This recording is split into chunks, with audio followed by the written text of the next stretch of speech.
With so many options, why choose Arizona State University? For me, the only online option was ASU because of the quality. Their faculty was really involved with their students and care about your personal journey. The dedication to my personal development from my professors, that's been extremely valuable to me.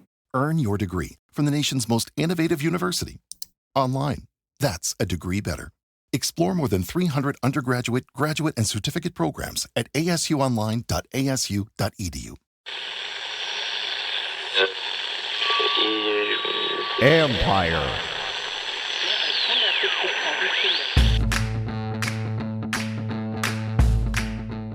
Hello and welcome to my podcast. Do me a favor, subscribe to the John Conn Report wherever you get your podcasts. If you're watching on YouTube, you know the drill. Hit that like button, hit that subscribe button. You can find us there as part of Empire Media, AMPIRE. Always much appreciated when you tune in. Don't forget you can read my work on ESPN.com. I'll have a story up at some point this week, I believe, about the second year for Jaden Daniels and talking to a bunch of coaches at the owners' meetings about what's important in helping the quarterback progress from year one to year two, building off the kind of year he had, knowing what defenses are going to try and look at him and how they're going to try and quote unquote solve him. I don't think they can solve him. It's not that easy, but just some tips from coaches who have been through this. So anyways, look for that. That should be out later this week, but I'll let you know. Anyway, also for you gold members, I'm going to be doing a private Zoom with Craig Hoffman from the Team 980 at 7:30 Eastern time on Thursday night. So join me there. Look for the link later this week. In a minute, I'll be joined by Tress Way, of course, the Washington Commanders punter. Wanted to have Tress on, kind of playing off a conversation he had with Grant and Danny on 106.7, and part of it was about his adopted son, what he went through during the playoff run, but also kind of getting an update on him now, but also more on Tress. And I think you're going to enjoy a lot of what he had to say about how different it is out there. I think you know that, but he gives you some more details. And just always a good conversation with Tress. One of the more enjoyable guys I've covered, just because he's just a guy that embraces life, unlike few that I've met. So anyways, stay tuned for that. Also, just another little programming update. I'm going to be talking to ESPN's Matt Miller, a draft analyst. I'm going to run a couple of segments throughout the next couple of weeks about making the case for defensive ends, making the case for a cornerback or a receiver or a running back with that first pick in particular. So, and Bram and I will be on there kind of making a case and then having Matt fill in the blanks about like, here are the players you need to watch at this spot in the draft, and just a lot of good information from Matt about all those, the players, the positions, etc. So stay tuned for that. We'll be starting that on Tuesday. So anyways, that's it for me. Without further ado, here's my conversation with Washington Commanders punter Tress Way.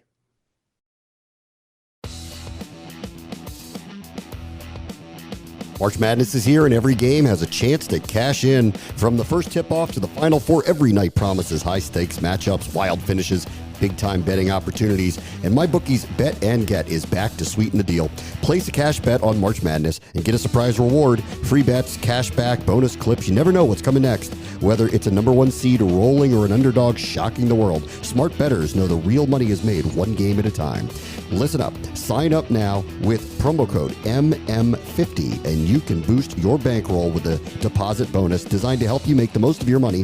If you don't want a bonus, that's okay too. Just make sure you let them know that we sent you. Bet on every game, anytime, from anywhere, only with MyBookie. Use promo code MM50. Well, first of all, Tress, it's good to see you, and I know you guys will be ramping up stuff here pretty soon. How good did it feel for you to be able to come back here? Yeah, man, that was a kind of a crazy circumstance. I've never been in that position, thankfully my whole career here, where you're going into the last year of your deal, and after that season is done, being an unrestricted free agent of like, well, what happens next? And then the dynamic of wanting to come back like so badly. And it's kind of a cool story. I haven't shared this. I'm sure Coach and AP wouldn't mind me sharing it, but I would assume they took the time to meet with just about all the upcoming free agents, and just kind of got to talk with them a little bit. And so they invited me up to the office, and I walked in to see DQ and AP, and Just didn't know what was going to happen in that meeting. I was just excited to talk with them one more time before the off season, and they actually told me to my face right there that they were going to bring me back. And I consider myself, to be one of the tougher punters out there. I think when people see me, they're like, this guy's really, really tough. I cried my eyes out. I was very, very thankful and just overwhelmed, obviously, with emotion to just get a chance to come back. So. Why did it hit you that hard? I think because I think because this was an entire new regime, coaching staff, everything, like from top to bottom. And I think one of the things that you have to respect about the NFL is that the guys who make the decisions and the coaches who coach the players, at the end of the day, they are going to take the guys that they want and that they believe can keep like moving the team forward to win a championship. And you just don't ever know if you are that guy, especially whenever your contract is going to be up. And so I really wanted to be that guy. Just so thankful to have seen such a special year in the first year, a new GM, new coaching staff, over half the new locker room. I forget the percentage on what it was. And I just enjoyed it so much and wanted to be a part of what was going to happen, keep happening moving forward. So it was just out of just sheer desire that it was out of relief. Like when that emotion hit me, it was just out of relief. Do you think that the pass in the playoffs sealed the deal for you here? I think that it didn't hurt. I was like, oh man, he can pass. All You right, like here we versatile players. I know that was that actually when I got up to AP and DQ, that was the first thing that they had said was they were just like, man, what a sweet pass that was. But then something that was cool too, just in that meeting with them, something I just love about those guys that makes it impossible just not to love and respect them is that I think they just mentioned my punting probably 20% of the time, and the other 80% of the time was off the field stuff or on the field stuff, but competitor, emotional, like whatever. It was very. I'll remember that meeting the rest of my life. So it was special. That's different. Yeah, it is. Everything is so like John. Everything is so intentional and so competitive. It's a special place, man. It's funny because people ask me like, "Oh, it's like night and day." I said, "Night and day doesn't describe the change." To me, like what's happened in that building with this organization, it's hard to say it's just night and day because it feels like it's more like I said, it's almost like the difference between the sun and the moon. Like as far as how different it is, how would you describe it? Yeah, I think that the times like, and I'm very fortunate that now for three coaches, and then including Coach Callahan when he took over, that I've had a great relationship with all four coaches that I've had, and I feel like with certain coaches, probably in every sport, in every level, like you hope to have like a certain culture and a certain competitiveness and like trust and like all these different things, and it is like a crazy competitive humility that you just see from DQ and AP of like almost like hey, we want you to like think and act and be this way because watch us and this is how we operate. And so I think it is a awesome circle that just keeps going around where the lead guys who can keep like everybody accountable, like good luck thinking that you could correct them on something of just the standard and the consistency that they kind of are day in and day out. And the competition's up for you. Like, how does it manifest itself? Because they're not like it's not like they're bringing in guys all the time for you. So how do they make it competitive for you? Yeah, I think one of the things that I hope to kind of pride myself on and like the identity that I have on the field is um is that I'm one of 11 guys out there, and just about every single time I don't block anybody, snap the ball, or tackle anybody. So like I get to be a part of a unit where I go out and do my one job, and I get to depend almost the entire play, which it takes about 2 seconds to get a punt off. So those are my 2 seconds. And then however long the entire play lasts, like I'm relying on some of my best friends and my buddies out there that are flying around. So I think they just this is and like DQ and AP, they said, man, we played against you for years, but it's fun being on the same team and seeing how you interact with guys and how you are on the field and like big moments in the games. And so I'm sure I hope that that's what they meant, is that they just see me in certain moments of the games and how I am with Bloor, Revo, Tyler, all the guys. So yeah, that's my hope at least. Yeah, and I guess I should say too, because like you're competing every time you punt. Because if you're having a Yep. few bad games in a row, that's where the competition comes in. It seems like these guys are like, hey, they will look for people, not in just summarily dismiss people that way, but they will be like always goes like, how can you improve the team? You're also Yeah. I wasn't sure like if it's like, hey, we're going to put in more ping pong games because you always win those.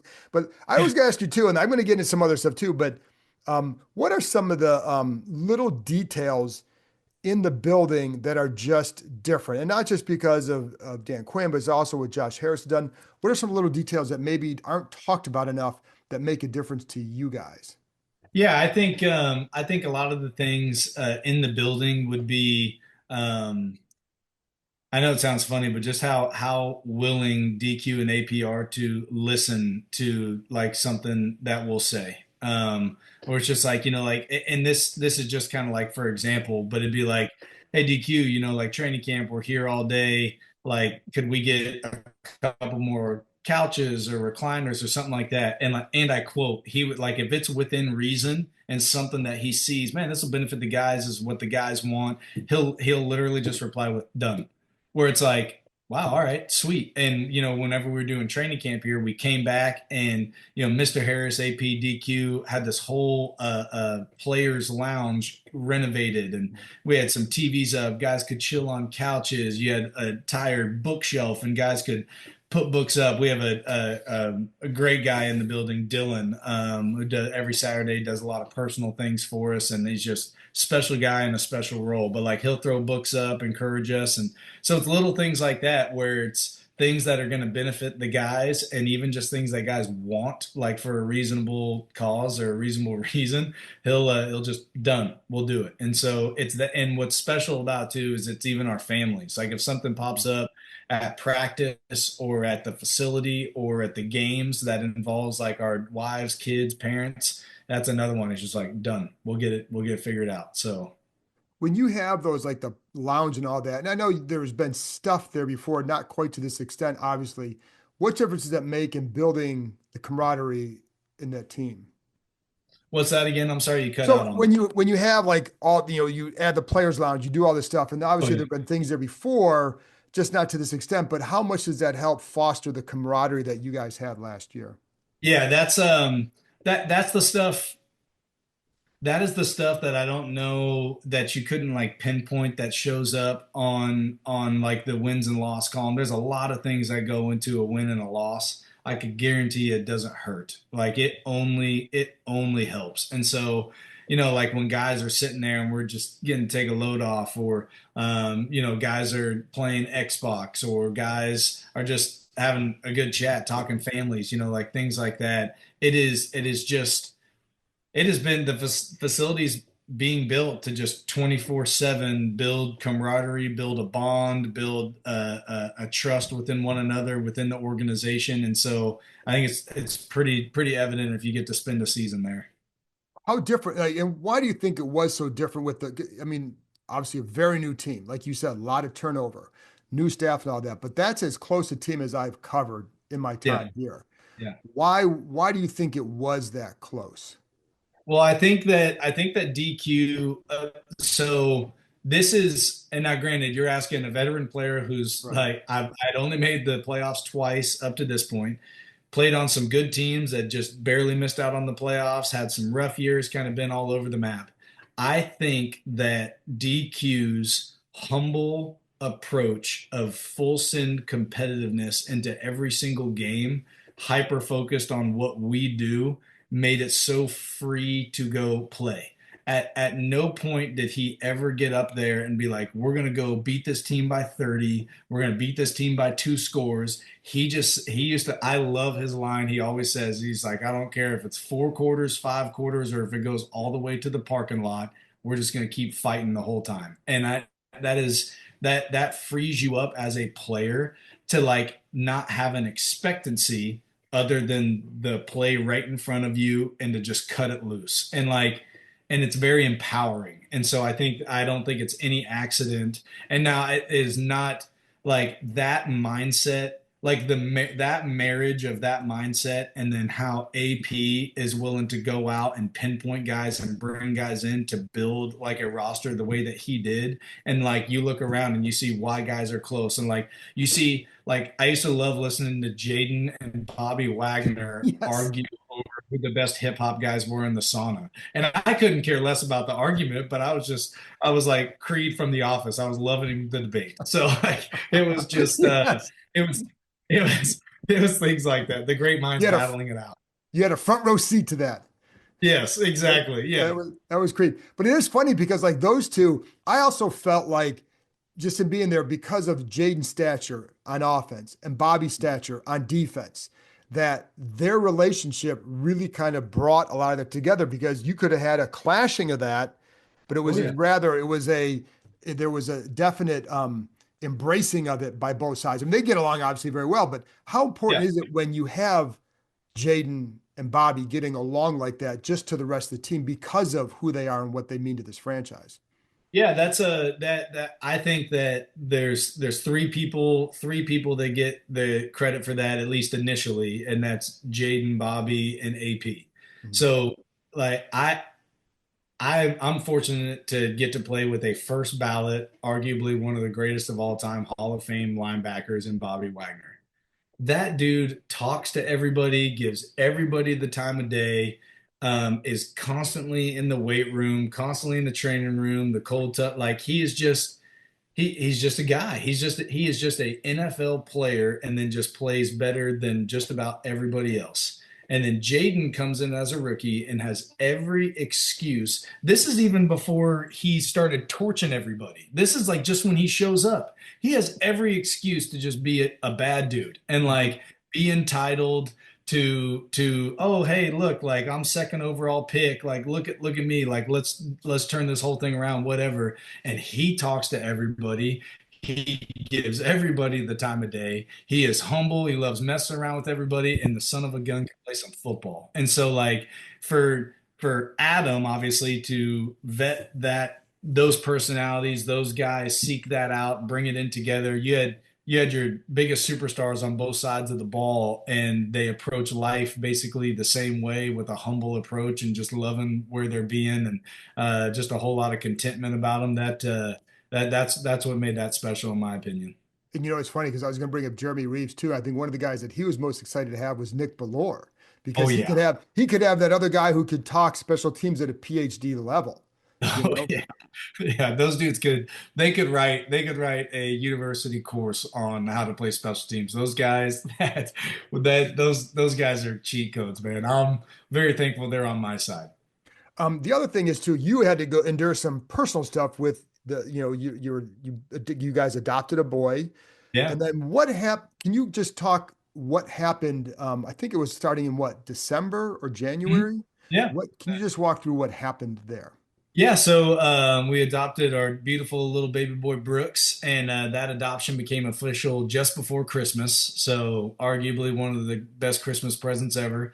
And through the adoption process, we had learned that he was born with a heart defect, and we knew that he was eventually going to have heart surgery. Just such an incredible story, and we just had so many people in the neighborhood, friends, family from our church, and people constantly helping, people constantly praying. And sadly, he had to have basically an emergency heart surgery where he had a couple of things pop up that the doctors were really worried about.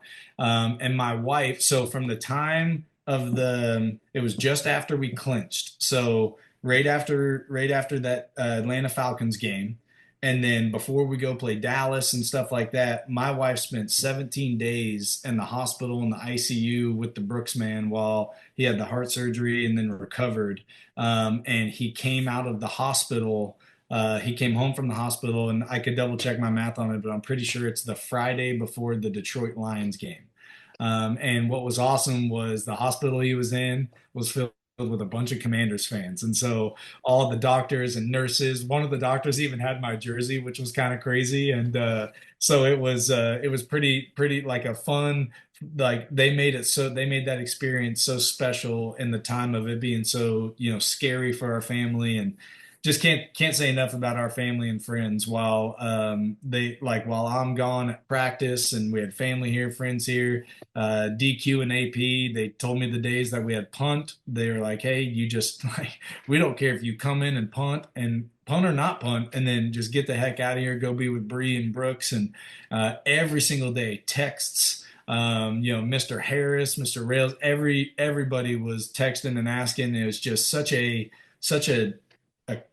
such a loving memory, like scary as all get out. Don't ever want to do it again, but we have such a fond memory of how everybody else made us feel, including and especially some of the Commanders organization. How do you keep your wits about you at that time when you have a son going through that? Like when you have these important games, obviously they're games, but it's your job. Yeah. And yet you have this, your son, you're in the hospital like that. Like, how hard was it to maintain Yeah. anything? Like, Yeah. I can't imagine how hard that would have been.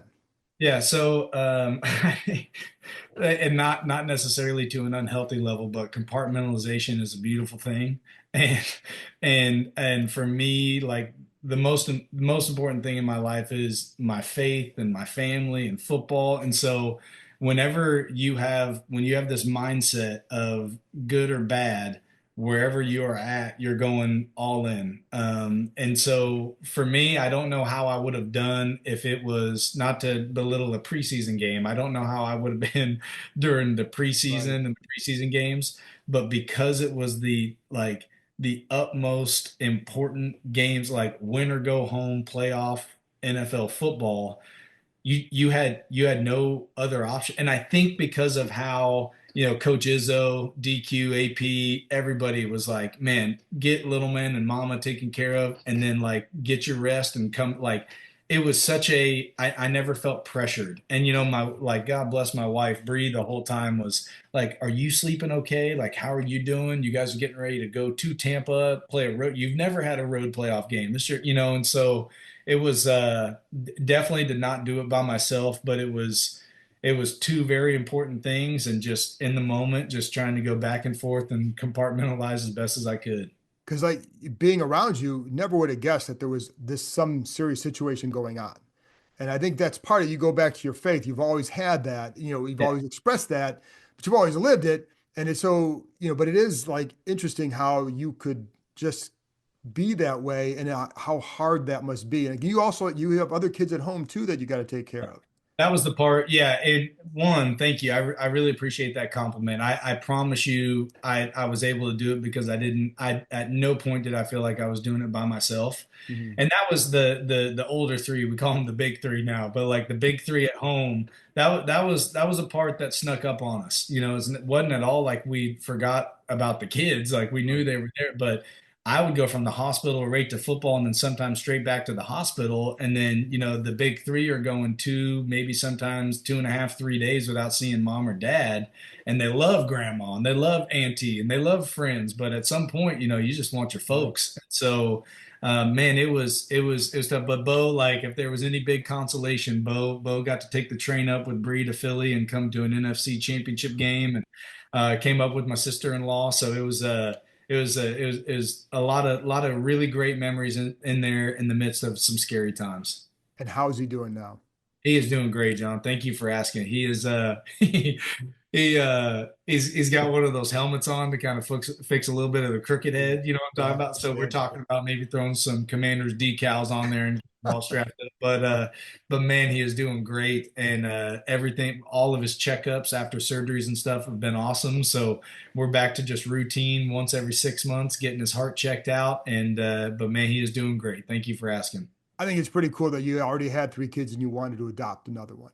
I think it's Yeah, pretty. that was something my best friend growing up was adopted, and then Bree has just always wanted to adopt. So before we even got married, we kind of wanted to adopt just separately, and so then once we got married, we've always said it wasn't a matter of if, it was just kind of when, and we talked about that a long time, and we decided that after we were done, like having three of our own, like biologically, we wanted to bring another one in. And when we found out it was a boy, because we didn't care, we were just, hey, whatever we get matched up with. And so the bowman was really excited. He kept screaming, "It's 2-2, it's 2-2," because now we got two boys and two girls. So yeah. That's then here's the other thing too, and you work on your faith, but like this Brooks is lucky to be placed with someone who you would in your situation to afford what this is, and not just have to afford it, but the support that came with that.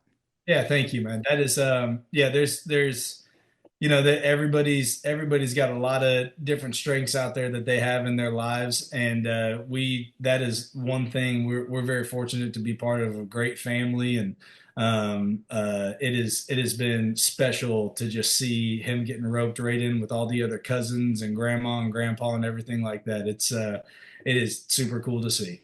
Just a couple more then with that contract, going through that situation. You're in your mid 30s, young to me, but you know the NFL. So it's Yeah. but does retirement ever creep into your head at this point? Or are you just like, hey, I can still do this at a high level? That's years down the road. Yeah, I honestly, I think it's a little both. At this point, you have to understand, and you're asking me this question, so I'm gonna answer it Right. like how that's personal to me. Yeah. I am so fortunate that now this is going to be year 12 with the same franchise in the same area with all of these memories, and so probably for the last 3, 4, 5 years, it has just been nothing but just awesome icing on the cake of, that's like what, and I'd love to tell you maybe if I run into you at Bear Chase or just one There you time in the go. locker room, like, dude, I get one career, and like guys like you and like Grant and Danny, it's made it so fun and so special for me, and like you guys have been a big part of that, where like one day my career will be done playing ball, and so like I have just tried to milk every minute of it, and there's this awesome one year deal benefit for veteran players and for the team. Right. And when AP first reached out to my agent about it, and she sent it over, I was like, oh man, this is kind of cool. This is like a win-win. And she said, yeah, it really is. And I kind of wanted to see, hey, are we doing 2 or 3 more, just so I could have something in my head. But now I really love the freedom of one year, and knowing that it could just be one year a few times, or one Right. year this year. There's always going to be uncertainty, but I see a whole lot more freedom of just one year. Let's cut it loose and go win a Super Bowl, and then we'll talk about retirement stuff at Bear Chase another time. There you go. And I do remember you because you talk about like embracing your career and what you are and all that. I do remember your first game here. I think it was in Dallas, right? Was it in Dallas? When I played here, Yeah, your first game with Washington, but it was oh yeah, in Houston, oh, it was Houston, but you yeah, guys lost. we lost. But I remember how happy you were in the locker room because you got, you know what I mean? You did what you did. And it's like, it was just like, it was such a refreshing thing, but it's like everybody else is kind of downcast and you're like, man, it was so cool to be out Oh, there.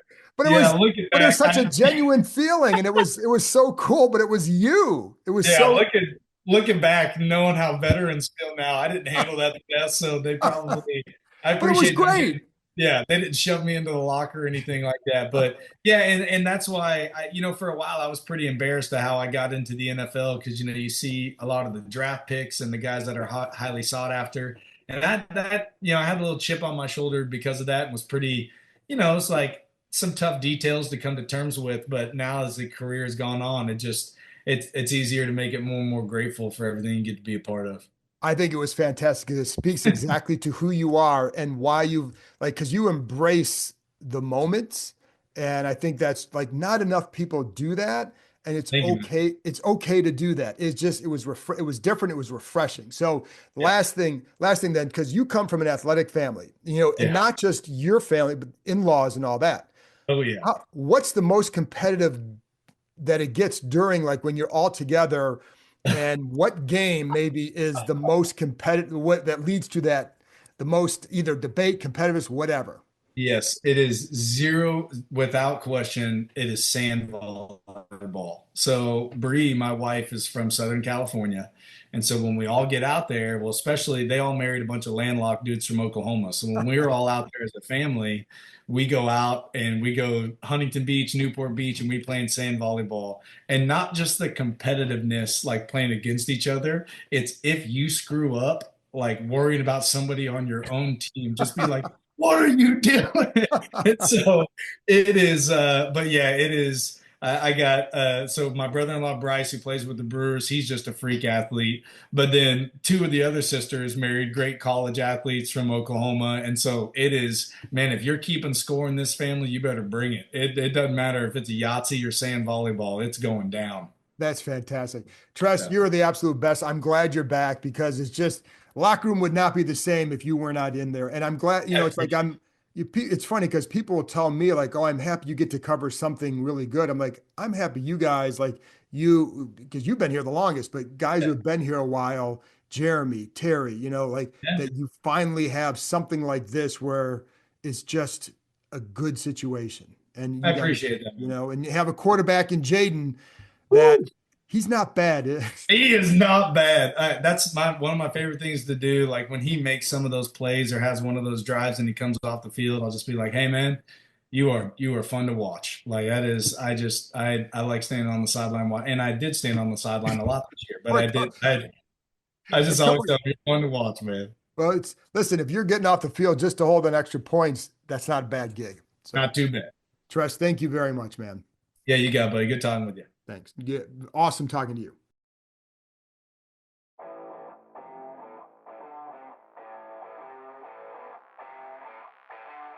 That's it for this episode. Thanks to Tress for joining me, and thank you, as always, for tuning in. I'll be back on Tuesday talking about the NFL draft, looking at the 29th pick with ESPN's Matt Miller. I'll talk to you.